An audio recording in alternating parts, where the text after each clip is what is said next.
السلام علیکم ورحمۃ اللہ وبرکاتہ۔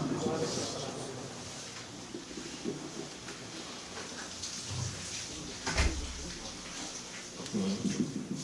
بات کو شروع کرنے سے قبل دو چار گزارشات کرنا چاہوں گا۔ یہ جو ساتھی ایک دو فاصلے پر بیٹھے ہیں وہ بھی آگے کلیئر ہو جائیں،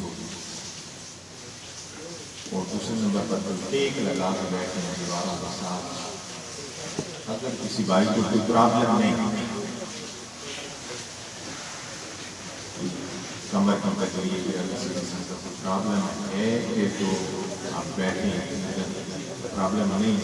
تو خشاش بشاش ترو تازہ ہو کر ذکر خدا، ذکر مصطفیٰ کریم صلی اللہ علیہ وسلم اور ذکر اہل بیت سنیں گے۔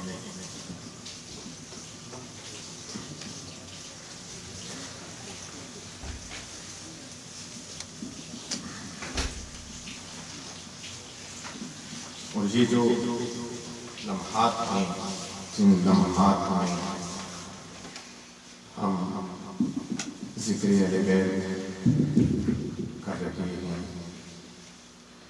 اسی دن انہی لمحات میں سرزمین کربلا میں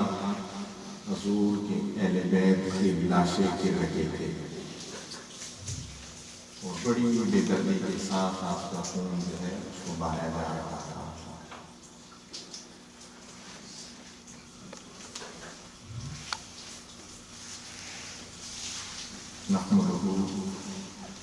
نحمده ونصلي ونسلم على رسوله الكريم، أما بعد، فأعوذ بالله من الشيطان الرجيم، بسم الله الرحمن الرحيم، قل لا أسألكم عليه أجرا إلا المودة في القربى، صدق الله العظيم وصدق رسوله الكريم۔ میرے انتہائی قابل صدر احترام عزت مآب حضرت علامہ حافظ محمد انور صاحب دامت برکاتہ العالیہ، محترم جناب سید عطر حسین شاہ صاحب، محترم جناب صوبہ خان صاحب، ذمہ داران عہدیداران تحریک منہاج القرآن، عاشقان رسول صلی اللہ علیہ وسلم اور محبان اہل بیت،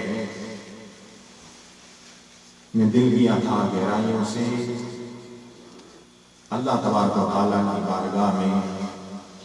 شکر ادا کرتا ہوں کہ اس پاک پروردگار نے آج ہم سب کو اس عظیم دن،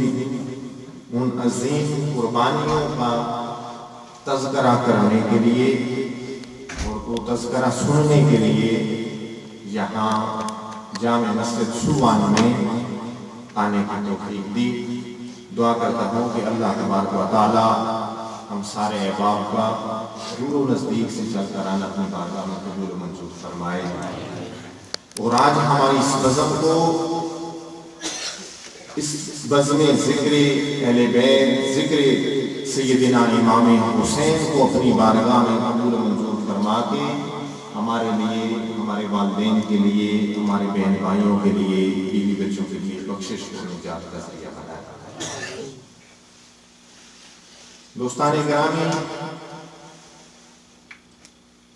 قرآن مجید فرقان حمید کے اندر اللہ تبارک و تعالیٰ نے ارشاد فرمایا،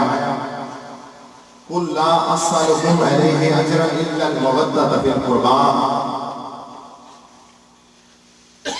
اللہ تبارک و تعالیٰ نے فرمایا کہ اے میرے حبیب صلی اللہ علیہ وسلم، فرما دیجئے کہ میں اس تبلیغ رسالت پر تم سے کوئی اجرت نہیں مانگتا، مگر اپنی اور اللہ کی قرابت اور قربت سے محبت چاہتا ہوں۔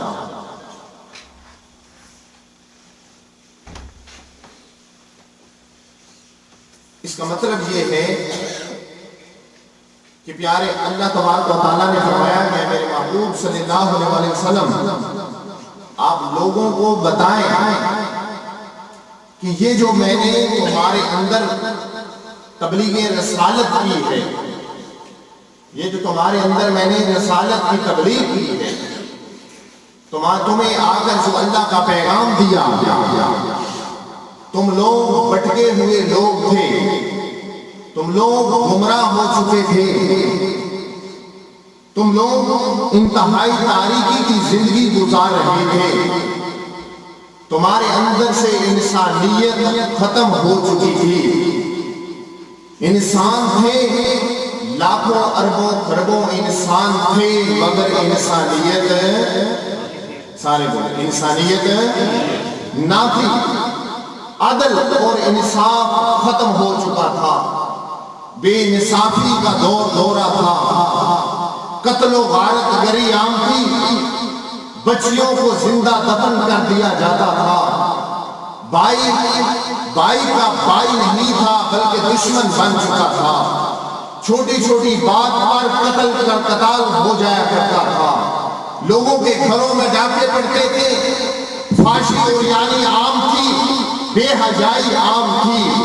ہر طرف نفسا نفسی کا عالم تھا۔ اللہ نے ایک ایسی ہستی کو مبعوث فرمایا کہ وہ ہستی امن کا پیغام لے کر، محبت کا پیغام لے کر، اخوت کا پیغام لے کر، بھائی چارے کا پیغام لے کر اس دنیا میں مبعوث ہوئی۔ اس ہستی کا نام محمد رسول اللہ ہے صلی اللہ علیہ وسلم۔ تو آقا اس دنیا میں تشریف لائے، اللہ تبارک و تعالیٰ نے آپ کو وما ارسلناک الا رحمۃ للعالمین، اللہ نے آپ کو سارے جہانوں کے لیے رحمت بنا کے مبعوث فرمایا۔ آپ اس دنیا میں آئے، بد امنی کا خاتمہ ہوا، جہالت کا خاتمہ ہوا، قتل و غارت گری کا خاتمہ ہوا۔ وہ جو ایک دوسرے کے دشمن تھے، رسول اللہ نے انہیں ایک دوسرے کا بھائی بنا دیا، ایک دوسرے کا سارے بولے ایک دوسرے کا بھائی بنا دیا۔ وہ ان پڑھ تھے، جاہل تھے، رسول اللہ صلی اللہ علیہ وسلم نے انہیں تعلیم دی، حکمت کی تعلیم دی، وہ لوگ علم سیکھنے لگے، علم کی روشنی عام ہونے لگی، وہ ایک دوسرے کی جانوں کے محافظ بن گئے، ایک دوسرے کے مالوں کے محافظ بن گئے، ایک دوسرے کی عزتوں کے محافظ بن گئے۔ تو دوستان گرامی، جب یہ پروسیس جاری تھا تو اللہ کے رسول صلی اللہ علیہ وسلم لوگوں کے اندر اللہ کے دین کا پیغام پہنچا رہے تھے، احد احد کی صدائیں بلند کر رہے تھے۔ میرے آقا صلی اللہ علیہ وسلم کے اوپر کفار و مشرکین ظلم ڈھا رہے تھے، آپ کو پتھر مارے جا رہے تھے، آپ کے اوپر آپ کے رستے میں کانٹے بچھائے جا رہے تھے، آپ کو لو لوہان کیا جا رہا تھا، آپ کو گالیاں دی جا رہی تھی، آپ کو جادوگر اور دیوانہ کہا جا رہا تھا، مگر میرے آقا صلی اللہ علیہ وسلم نے دین کی تبلیغ کو نہ چھوڑا، رسالت کے پیغام کو نہ چھوڑا، انہوں نے ہر طرح کا حربہ استعمال کیا، مگر میرے آقا صلی اللہ علیہ وسلم نے اللہ کا پیغام لوگوں تک پہنچانے کا حق ادا کر دیا۔ طائف کے بازاروں میں وہ طائف کے لونڈے، وہ بدماش، وہ حرام کی اولادیں حضور علیہ السلام پر پتھر برسانے لگی، اتنے پتھر برسائے گئے کہ اللہ کا معبود نبی محمد رسول اللہ صلی اللہ علیہ وسلم، پتھر آپ کی پیشانی پہ لگتے ہیں اور پیشانی سے خون بہتا ہے، وہ خون چلتا چلتا حضور کے نالین تک پہنچ جاتا ہے، آپ کے نالین خون سے تر ہو جاتے ہیں۔ جبریل امین حاضر ہوتے ہیں کہ اللہ کے پیارے محبوب صلی اللہ علیہ وسلم اجازت دے اور طائف والی بستی کو نیست و نابود کر کے رکھ دیا جائے، فقط آپ کی زبان سے ایک جملہ چاہیے، آپ کی زبان سے اجازت چاہیے۔ میرے آقا صلی اللہ علیہ وسلم نے فرمایا، اے جبرائیل، میں انسانوں کے لیے رحمت